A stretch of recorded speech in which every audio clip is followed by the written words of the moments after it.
Hello and welcome to The Upside. I'm your host, Emily Ananuevo. Both the Bank of Canada and the Federal Reserve announced yesterday that interest rates would remain unchanged. In Canada, that means its key lending rate stays put at 2.75% and in the US at 4.25%.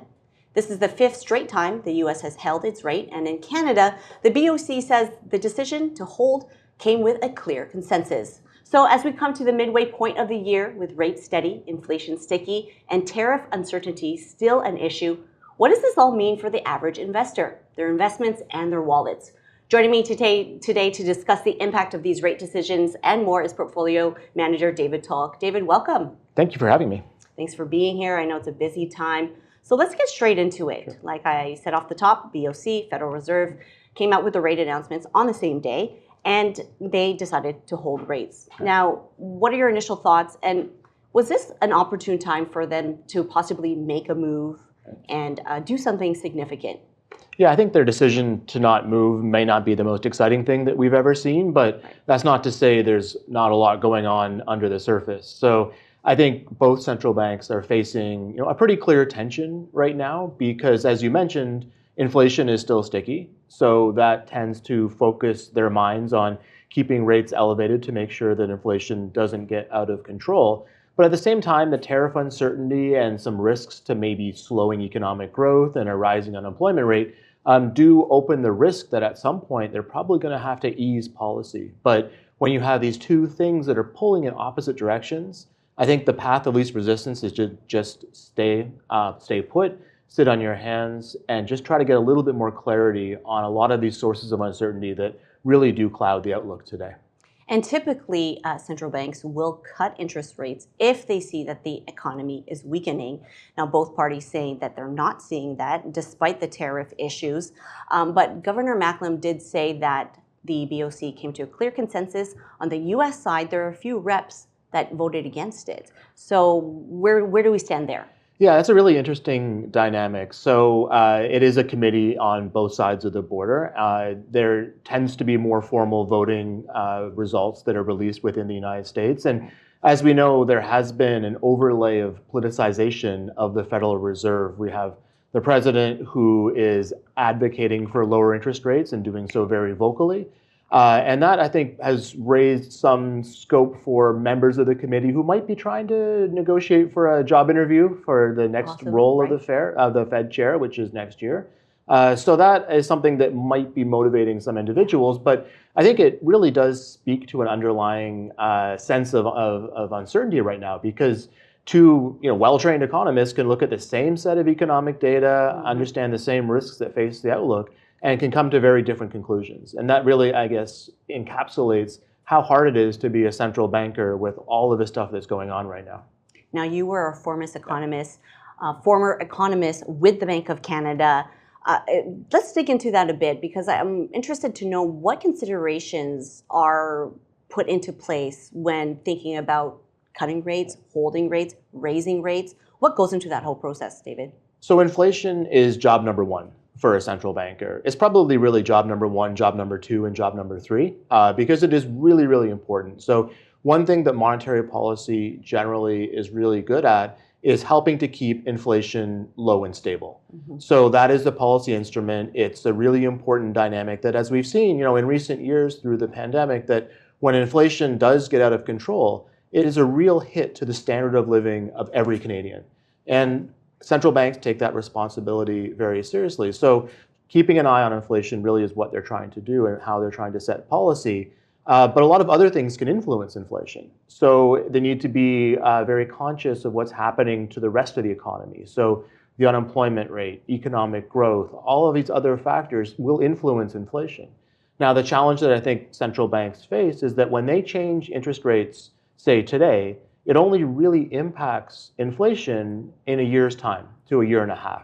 Okay. So they are making a decision now that really they won't really see the impact of that decision for a year and a half. So that allows for a lot of things to happen in between now and then, and a lot of shocks can arise that can push the economy off course. So having a good economic forecast, if you're a central bank, is really important. So a lot of the job that central banks do, they certainly focus on inflation, but how they focus on inflation is they really try to spend a lot of time building these robust economic models to try to figure out what the likely path is of the economy. And that was one of the things that I spent a lot of time doing at the bank, was building and running models that help drive an analysis and understanding of the Canadian economy.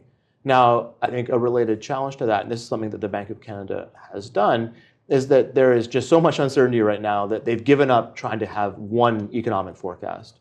So they've now moved to a world where they do scenarios. So now there's two states of the world. There's a good state where tariffs go away and things are fine. And then there's a bad state where tariffs maybe get worse or other factors get worse. And they need to figure out where in that blend between the good world and the bad world they sit. And that's helping to drive their policy decisions. Right, right.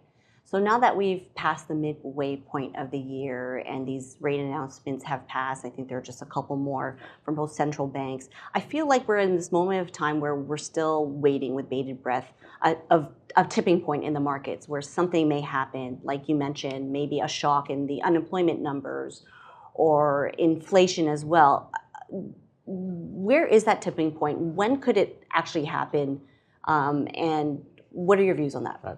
Yeah, I think there's a lot of things that can certainly happen within the economy. And we're facing, a trade deadline supposedly on August 1st, so that we'll see what is negotiated between now and then. We're in sort of the 11th hour, if you will, of that type of arrangement. But that's not, the only line in the sand. There can be many other trade developments that happen between now and the foreseeable future. So that's just one, potential challenge that I think the Bank of Canada and other central banks are wrestling with. We also have dynamics within the labor market more generally. We still have, pretty challenging outlook for the household sector in Canada as debt levels are still pretty high. And yeah, interest rates have come down somewhat in recent years, but they're still at a level that, people who are refinancing mortgages over the next year or so will face, a considerably higher mortgage rate. So there are a lot of other things going on. And I think if you're a central bank, again, it really just comes down to that tug of war between inflation and economic growth. And if there's the sense that inflation is still sticky and elevated, and there's reasons out there to think that it might stay sticky and elevated for longer, then again, they're inclined to probably keep rates unchanged. And that's probably my expectation for the rest of this year, is that, it's unless you see something really go wrong in the rest of the economy, the odds are that interest rates will stay more or less at their current level. But again, if something happens where they need to respond to, there, I think, they're more inclined to probably cut interest rates as compared to hiking interest rates today. But again, the more likely scenario is they're just going to sit on their hands, wait for some of this uncertainty to clear, and try to get signals from not just the trade side of the economy, but lots of other signals as well. Right. I guess we just have to wait and see. Now, David, you are part of the GAA team, the Global Asset Allocation team. In terms of where we stand now, what is the team's positioning at this point in time? Yeah, so in terms of how we're structuring our portfolios, so when we look at the first decision we make is really how much risk we want to have on in the market right now. So that can be boiled down into a stocks versus bonds call in terms of the asset allocation funds that my team manages. And generally speaking, we're trying to keep fairly close to benchmark. So that means not a huge allocation into stocks relative to bonds. And that's, again, just partly a reflection of the uncertainty that we see in a lot of different factors that are out there. So that's hard to have a lot of conviction in this type of market when it comes to that tilt between stocks and bonds. But where we have, I think, a lot more conviction is where we want to be invested in terms of allocations around the world. So again, relative to our benchmark, which is a globally diversified benchmark, we are generally leaning outside of the United States at this point. So that's not to say that every US company is challenged, but I think what is challenging the US right now is the currency. So the US dollar has fallen pretty sharply relative to the Canadian dollar, relative to other currencies around the world. And I think the policy mix that we're getting out of the US administration today is likely to push the US dollar lower still. So as a result, when we think about where in the world we want to be allocated to, we would rather be allocated outside of the United States relative to the US. So most of that is in Europe and Japan and other international markets. On Canada, we're a little bit closer to being neutral, but that is, again, a tension into itself where there are reasons to say that because the US is struggling, Canada might do a little bit better by comparison. But the links between Canada and the United States just mean that we can't have enough confidence in that to take a very clear overweight into the Canadian equity market at this stage. So really, when we think about that regional allocation, that's the view that we have the greatest degree of conviction in today. Let's switch back to tariff and the trade deals. Now, a deadline for a trade deal between the U.S. and Canada is looming August 1st. Now, the U.S. has made deals in the recent weeks with Japan, Europe, and India. Does this bode well, a positive sign for Canada that maybe we could strike a deal with the U.S.?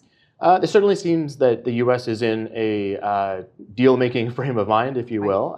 We have seen those deals with other countries, and you get the sense that the U.S. is moving down the list of countries that they need to negotiate with. And I know there are negotiations certainly going on between Canada and the U.S., even probably as we speak right now, they're talking. There are some certain sticking points that I think have challenged the negotiations thus far. We have seen sort of more persistent tariffs on steel and aluminum and on autos. So there are some things that I think people are very mindful of that will take more than just a simple negotiation to try to resolve. And we also have, Prime Minister Carney, who has said very publicly that he won't take a bad deal.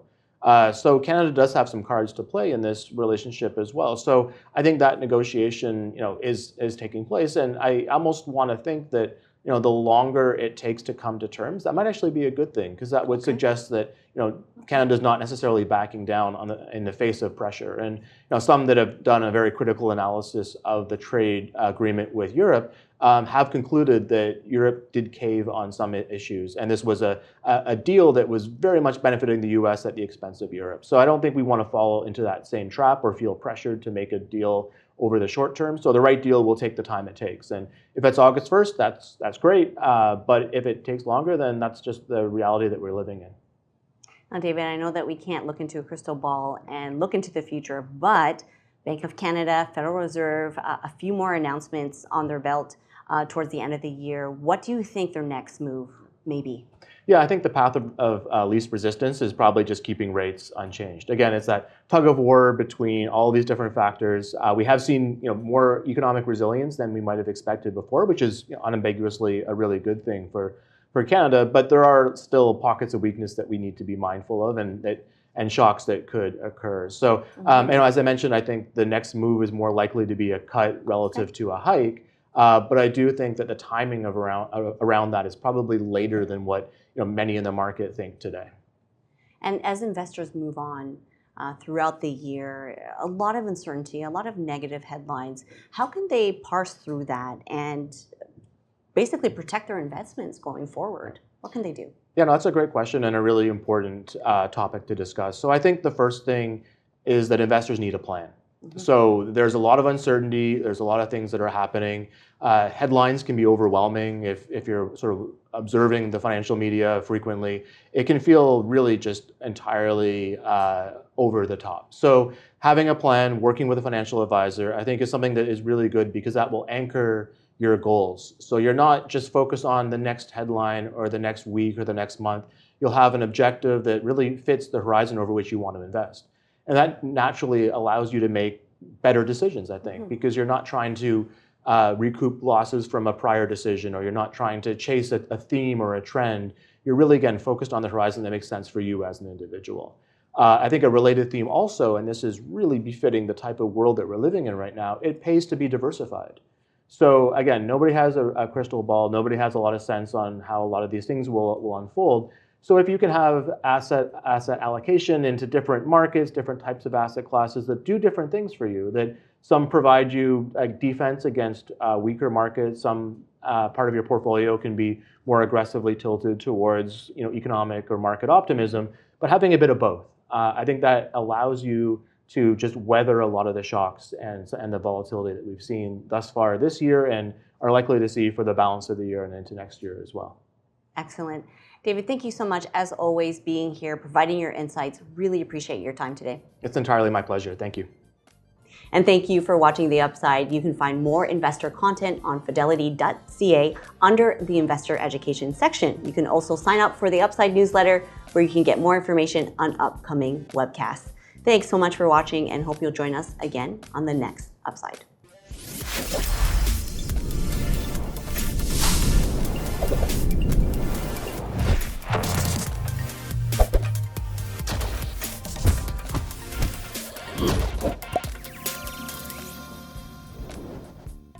Thanks for listening to, or watching, Fidelity Canada's The Upside podcast. Subscribe on your podcast platform of choice so you don't miss an episode. And if you like what you're hearing, please leave a review or a 5-star rating. Fidelity mutual funds and ETFs are available by working with a financial advisor or through an online brokerage account. Visit fidelity.ca/howtobuy for more information. While on fidelity.ca, you can also find more information on future live webcasts. And don't forget to follow Fidelity Canada on LinkedIn, YouTube, Instagram, or X. We'll wrap things up today with a quick disclaimer. The views and opinions expressed on this podcast are those of the participants and do not necessarily reflect those of Fidelity Investments Canada ULC or its affiliates. This podcast is for informational purposes only and should not be construed as investment, tax, or legal advice. It is not an offer to sell or buy or an endorsement, recommendation, or sponsorship of any entity or securities cited. Read a fund's prospectus before investing. Funds are not guaranteed. Their values change frequently and past performance may not be repeated. Fees, expenses, and commissions are all associated with fund investments. Thanks for tuning in. We'll see you next time.